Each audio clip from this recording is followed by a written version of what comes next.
मी मँगोचा salsa बनवते आहे. म्हणजे हापूस आंबे आहेत 2. त्याच्यासाठी ही काकडी घेतली आहे, एक लिंबू घेतलाय, ही थोडीशी 1 चमचा साखर घेतलाय, चवीपुरतं मीठ घेतलाय, ही थोडीशी कोथिंबीर घेतली आहे, 3 हिरवी मिरची घेतली आहे. आता हे सर्व साहित्य आहे ना तुम्हाला बारीक बारीक तुकडे करून दाखवते.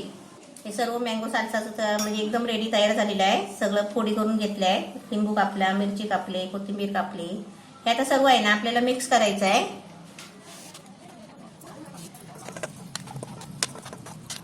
हे सर्व मिक्स करून आहे ना फ्रीजरमध्ये ठेवायचं आहे. म्हणजे ते 1 रात्र फ्रीजरमध्ये ठेवलं ना की ते चांगलं मुरतं, म्हणून फ्रीजरमध्ये ठेवायचं.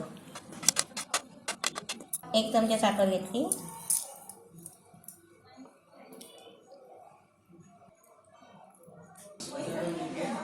आता हे सर्व आहे ना मिक्स करायचं आणि पॅक बंद डब्यामध्ये आहे ना फ्रीजरमध्ये ठेवायचं. म्हणजे पाणी पण सुटत नाही आणि हे सगळं आहे ना मुरतं त्याच्यामध्ये साहित्य.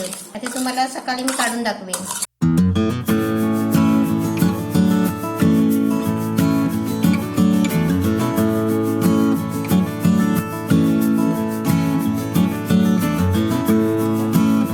नवीन रेसिपी पाहण्यासाठी लाईक करा, सबस्क्राईब करा आणि ही घंटी वाजवा.